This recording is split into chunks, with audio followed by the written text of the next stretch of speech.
नमस्कार मंडळी, श्री स्वामी समर्थ. फेब्रुवारी 2026 वार गुरुवार आहे आणि या दिवशी आलेली आहे फेब्रुवारी महिन्यातील संकष्ट चतुर्थी. म्हणजे उद्याच ही चतुर्थी आहे. संकष्ट चतुर्थी ही भगवान श्री गणेशाला समर्पित असलेली अत्यंत पवित्र आणि महत्त्वाची तिथी मानली जाते.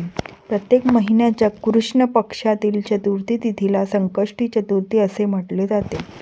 या दिवशी विधिवत गणपती बाप्पाची पूजा व व्रत केल्यास जीवनातील संकटे दूर, अडचणी आणि अडथळे दूर होतात, असे शास्त्रात सांगितले आहेत. संकष्टी चतुर्थीला चंद्रदेवाची पूजा करणे खूप महत्त्वाचे असते. कारण चंद्र हा मनाचा कारक आहे आणि मन स्थिर ठेवण्यासाठी, मानसिक ताण कमी होण्यासाठी तसेच जीवनात सकारात्मकता वाढवण्यासाठी चंद्रपूजा आवश्यक मानली जाते. या दिवशी संपूर्ण दिवस उपवास करून संध्याकाळी चंद्रोदय झाल्यानंतर चंद्रदेव व गणपती बाप्पांची पूजा करूनच व्रत सोडायचे असते. तरच या व्रताचे संपूर्ण फळ प्राप्त होते. 5 फेब्रुवारी 2026 रोजी संकष्टी चतुर्थीचा चंद्रोदय वेळ रात्री 9:43 आहे. या वेळेनंतर तुम्ही चंद्राची पूजा करून गणपती बाप्पाची आरती करावी आणि त्यानंतर उपवास सोडावा. जर चंद्रोदयपूर्वी व्रत सोडले तर संकष्टी चतुर्थीच्या व्रताचे फळ मिळत नाही, याची नोंद घ्या. संकष्टी चतुर्थी हा दिवस धार्मिक दृष्टिकोनातून अतिशय प्रभावी असल्यामुळे या दिवशी काही विशेष उपाय केल्यास ते लवकर फलदायी ठरतात. आजच्या या व्हिडिओमध्ये मी तुम्हाला एक अतिशय सोपा, सात्विक आणि प्रभावी उपाय सांगणार आहे. हा उपाय तुम्ही उपवास केला नाही तरीही करू शकता. हा उपवास केल्यास घरातील आर्थिक अडचणी दूर होतात, शत्रूंचा त्रास कमी होतो, रखडलेली कामे मार्गी लागतात आणि मनातील एखादीही अपूर्ण इच्छा पूर्ण होण्यास मदत होते.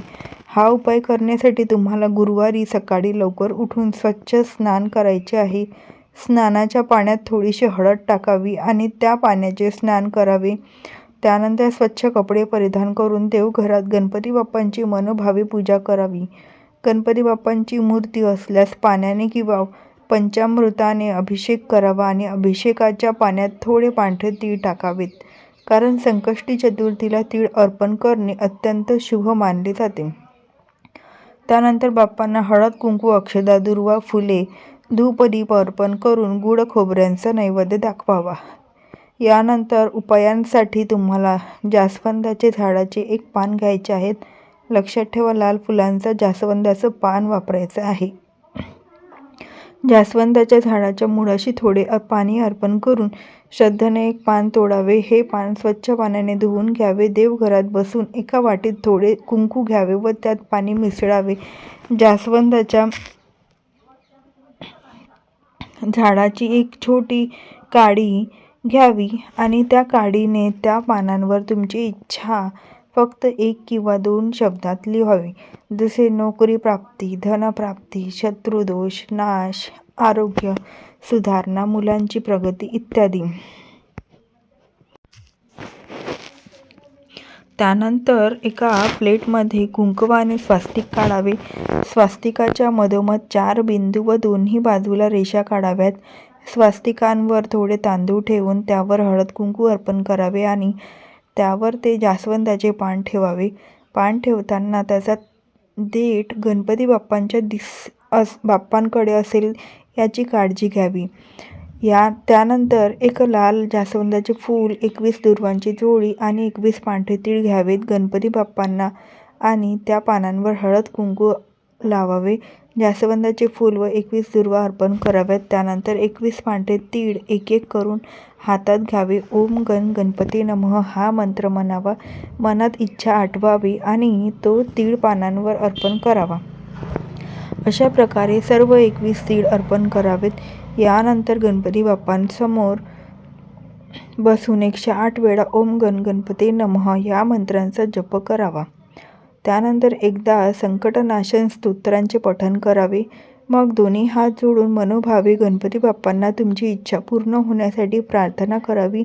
हे पान संपूर्ण दिवसभर देवघरात ठेवावे. संध्याकाळी 4 वाजल्यानंतर त्या पानात जास्वंदाचे फूल, दूर्वा आणि तीळ एकत्र गुंडाळावेत आणि धाग्याने बांधून घ्यावे. त्यानंतर जवळच्या गणपती मंदिरात जाऊन हे सर्व बाप्पांच्या चरणी अर्पण करावे आणि पुन्हा एकदा मनोभावे प्रार्थना करावी. हा उपाय करताना घरात सूतक असल्यास करू नये. मासिक धर्म असलेल्या स्त्रियांनी पूजा व उपाय करू नये. त्यांनी फक्त नामस्मरण करावे. घरातील इतर सदस्य हा उपाय करू शकता. हा उपाय पूर्ण श्रद्धेने आणि विश्वासाने केल्यास नक्कीच गणपती बाप्पाची कृपा प्राप्त होते. जीवनातील संकटे दूर होतात आणि मनोकामना पूर्ण होतात. संकष्टी चतुर्थीचे व्रत हे केवळ उपाशी राहण्याचे नसून आत्मसंयमाचे व्रत आहे. या दिवशी शरीरासोबत मन व विचार शुद्ध ठेवणे फार आवश्यक आहे. राग, द्वेष, मत्सर, नकारात्मक विचार यापासून दूर राहणे अत्यंत महत्त्वाचे आहे. उपवासांमध्ये साबुदाणा, बटाटा, शेंगदाणे, दूध, फळे, राजगिरा, वरी, भगर हे सात्विक पदार्थ घ्यावेत. शक्यतो मीठ कमी वापरावे आणि तामसिक पदार्थ पूर्णपणे टाळावेत. आता आपण संकष्टी चतुर्थीचे आध्यात्मिक महत्त्व समजून घेऊया. पुराणानुसार एकदा देवतांवर मोठे संकट आले होते आणि सर्व देवांनी गणपती बाप्पांची आराधना केली. तेव्हा बाप्पांनी सर्व संकटे दूर केली. म्हणून गणपती बाप्पांना विघ्नहर्ता असे म्हटले जाते. संकष्टी चतुर्थीच्या दिवशी गणेश तत्व पृथ्वीवर इतर दिवसांच्या तुलनेत अनेक पटीने अधिक सक्रिय असते. त्यामुळे या दिवशी केलेली पूजा, जप, उपाय आणि दान यांचे फळ लवकर प्राप्त होते. शास्त्रानुसार संकष्टी चतुर्थीचे नियमित व्रत केल्यास मागील जन्मातील कर्मदोष कमी होतात, कर्जबाधा दूर होतो, पितृदोष शांत होते आणि आयुष्यात स्थैर्य प्राप्त होते. आता संकष्टी चतुर्थीच्या दिवशी सकाळपासून काय काय करावे ते सविस्तर पाहूया. सकाळी ब्रह्ममुहूर्तावर उठणे अत्यंत शुभ मानले जाते. उठल्यानंतर प्रथम गणपती बाप्पाचे स्मरण करावे. स्नानाच्या पाण्यात थोडी हळद आणि थोडे तीळ टाकल्यास शरीरातील नकारात्मक ऊर्जा निघून जाते. स्वच्छ कपडे परिधान करून देवघर स्वच्छ करावे. गणपती बाप्पांची मूर्ती असल्यास पंचामृताने अभिषेक करावा. पंचामृतांमध्ये दूध, दही, तूप, मध, साखर यासोबत थोडे पांढरे तीळ टाकावेत. जर फोटो असेल तर तो स्वच्छ कपड्याने पुसून घ्यावा. बाप्पांना हळद, कुंकू, अक्षता, दूर्वा, लाल फुले अर्पण करावीत. दूर्वा अर्पण करताना 21 किंवा 11 दूर्वा अर्पण करणे विशेष फलदायी मानले जाते.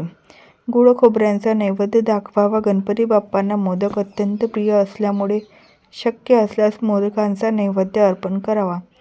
त्यानंतर ओम गण गणपती नमः या मंत्रांचा किमान 108 वेळा जप करावा. हा मंत्र सर्व संकटे दूर करणारा आहे. आता आपण संकष्ट चतुर्थीला करावं याच्या काही अत्यंत प्रभावी उपायांबद्दल पाहूया. पहिला उपाय आर्थिक अडचणी दूर करण्यासाठी आहे.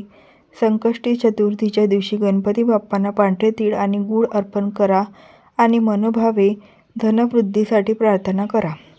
दुसरा उपाय शत्रू, त्रास आणि नजर दोष नष्ट करण्यासाठी आहे. संकष्टी चतुर्थीच्या दिवशी गणपती बाप्पांना लाल जास्वंदाचे फूल अर्पण करून संकटनाशक स्तोत्राचे पठण करा. तिसरा उपाय नोकरी व्यवसायात अडथळे येत असतील तर संकष्ट चतुर्थीच्या दिवशी गणपती बाप्पांसमोर दिवा लावून गणपती अथर्व शीर्षाचे पठण करा. चौथा उपाय मनशांती आणि मानसिक ताण दूर करण्यासाठी आहे. चंद्रदेवाला दूध अर्पण करून चंद्रमंत्रांचा जप करा. आता आपण जास्वंदाच्या झाडाचे विशेष महत्त्व समजून घेऊया. जास्वंद हे झाड दैवी शक्तीने परिपूर्ण मानले जाते. जास्वंदाच्या लाल फुलांमध्ये आणि पानांमध्ये गणपती तत्व वास करते असे शास्त्र सांगते. संकष्टी चतुर्थीच्या दिवशी जास्वंदाच्या झाडाचे पान घेऊन त्यावर इच्छा लिहून गणपती बाप्पांना अर्पण केल्यास ती इच्छा पूर्ण होते असा अनेक भक्तांचा अनुभव आहे. याशिवाय संकष्टी चतुर्थीला दानधर्म करणे फार महत्त्वाचे आहे. या दिवशी गरिबांना अन्नदान, धान्यदान, वस्त्रदान, तीळदान केल्यास अनेक पटीने पुण्य मिळते. संकष्टी चतुर्थीला काही गोष्टी कटाक्षाने टाळाव्यात. या दिवशी खोटे बोलणे, वादविवाद करणे, कोणावर राग धरणे, मद्यपान, मांसाहार हे सर्व टाळावे. शक्यतो मौन पाळावे किंवा नामस्मरण करावे. स्त्रियांनी मासिक धर्माच्या काळात पूजा किंवा उपाय करू नयेत, मात्र नामस्मरण करू शकतात.